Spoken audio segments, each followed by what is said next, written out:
రానున్న ఎన్నికల కోసం రేవంత్ రెడ్డి గారికి అలాగే చంద్రబాబు నాయుడు గారికి భారీ స్కెచ్ చేసే దిశగా కేసీఆర్ అలాగే జగన్మోహన్ రెడ్డి పావులు కదుపుతున్నారా?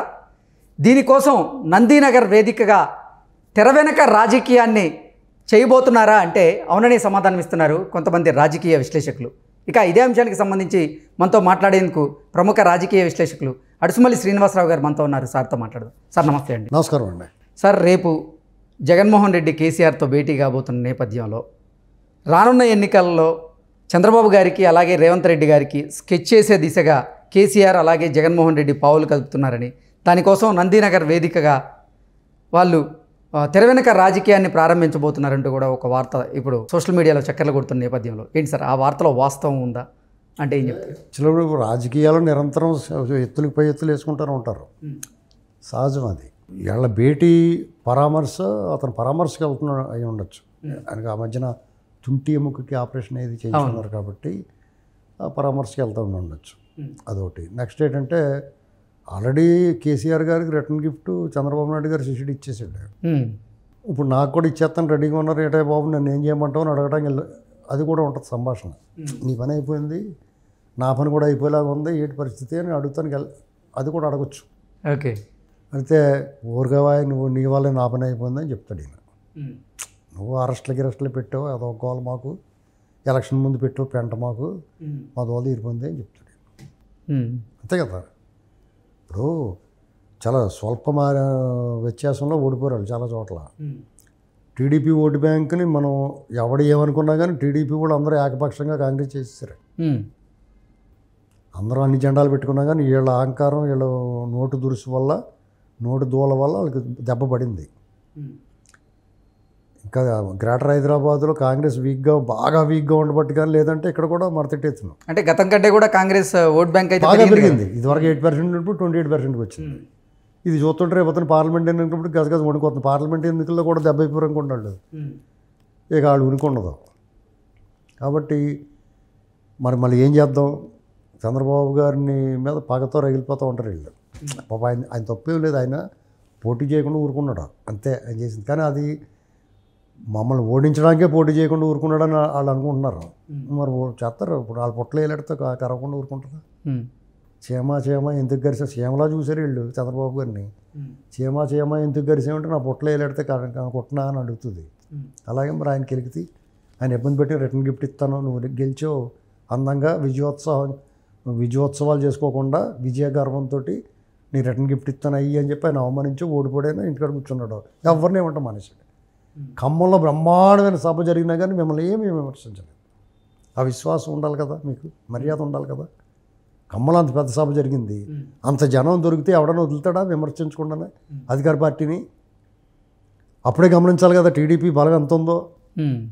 15 ఏళ్ళ నుంచి అధికారంలో లేని తెలంగాణలో ఖమ్మంలో సభ పెడితే ఓడిపోయిన పక్క రాష్ట్రంలో ఓడిపోయిన ముఖ్యమంత్రి, అనేక అవమానాలకు గురైన ముఖ్యమంత్రి, మాజీ ముఖ్యమంత్రి వచ్చి సభ పెడితే జనం తొండలకు వచ్చి ఎంత సూపర్ సక్సెస్ అయింది. అప్పుడన్నా అది ఒడి దగ్గరెట్టుకుని ఉండాలి కదా. వాళ్ళ వ్యవహారాల్లో మాట్లాడేటప్పుడు అవన్నీ వదిలేసి నోటికి వచ్చినట్టు మాట్లాడితే దాని ఫలితం అనిపించారు. అలాగే జగన్మోహన్ రెడ్డి అందంగా మ్యాండేట్ ఇస్తే పరిపాలన చేసుకోకుండా వీళ్ళ పొద్దు నుంచి అందాక ఈ 4.5 సంవత్సరాలు వీళ్ళ బారిన పడి ఎడుతూ ఉన్నాడు అతను.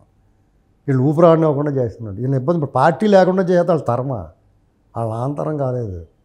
ఈ స్వర్గీయ ఇందిరాగాంధీ గారి తరం కాలేదు. ఈ పార్టీ లేకుండా చేద్దాం. వీళ్ళ వల్ల అవుద్దా? వాళ్ళు పోటీ చేయకుండా కూడా ఓడించగలిగిన శక్తి సామర్థ్యాలు సంపాదించిన పార్టీ అది. అటువంటి పార్టీ పోటీలో ఉంటే మీరు ఎందుకు పనిచేస్తారు?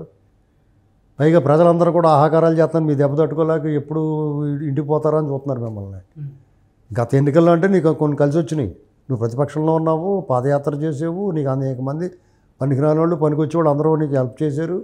కేసీఆర్ గారు, మోడీ గారు, గవర్నర్ నరసింహన్, విశ్రాంతి అధికారులు, జడ్జీలు, మాజీ జడ్జీలు, ఇలాంటి అందరూ నీకు హెల్ప్ చేశారు. కుల సంఘ నాయకులు అందరూ హెల్ప్ చేశారు.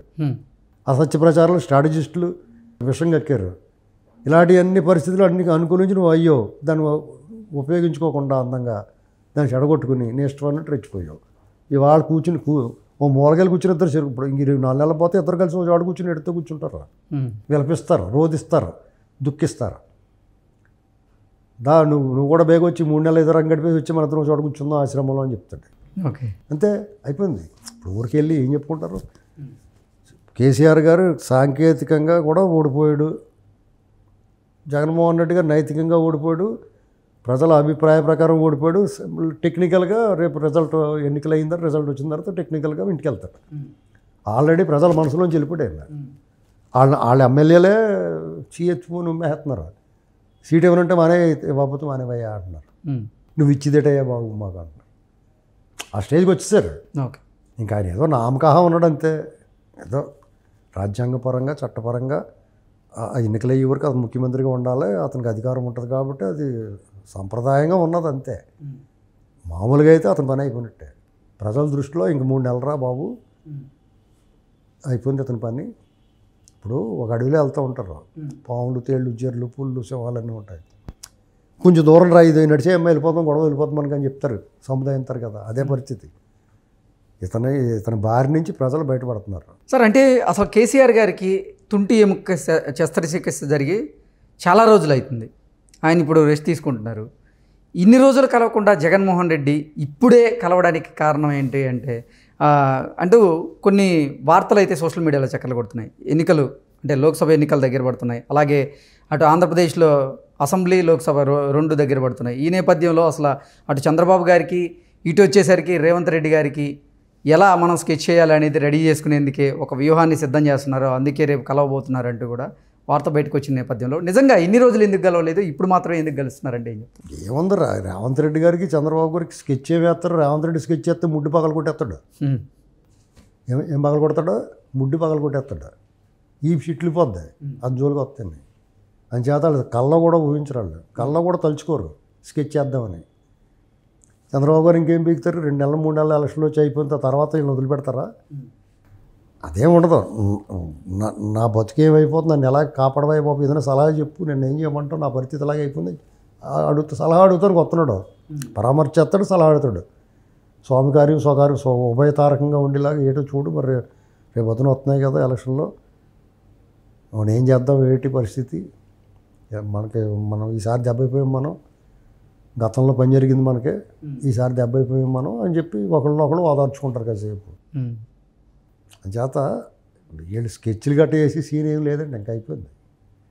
ఆ రోజులు వెళ్ళిపోయినాయి. అలాంటి స్కెచ్లు ఏమైనా వేయాలంటే ఇంక చంద్రబాబు గారే వేస్తాడు వీళ్ళ మీద. ఓకే, ఆయన బారి నుంచి ఎలా తప్పించుకుంటారో చూసుకోవాలి వాళ్ళు. రేపు టీడీపీ కేసీఆర్ గారు ఇప్పటికే ఓటమి బాధలో ఉన్నారు, ఆయన సలహాలు ఇస్తారా ఆయనకి?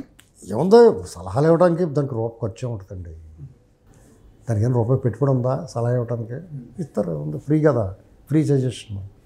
పైగా వాళ్ళ అత్యంత ఆప్తులు, ఆత్మీయ మిత్రులు, ఒకళ్ళ కోసం ఒకళ్ళు త్యాగాలు చేసిన వాళ్ళు డెఫినెట్గా ఇస్తాడు ఓకే ఈసారి కథ.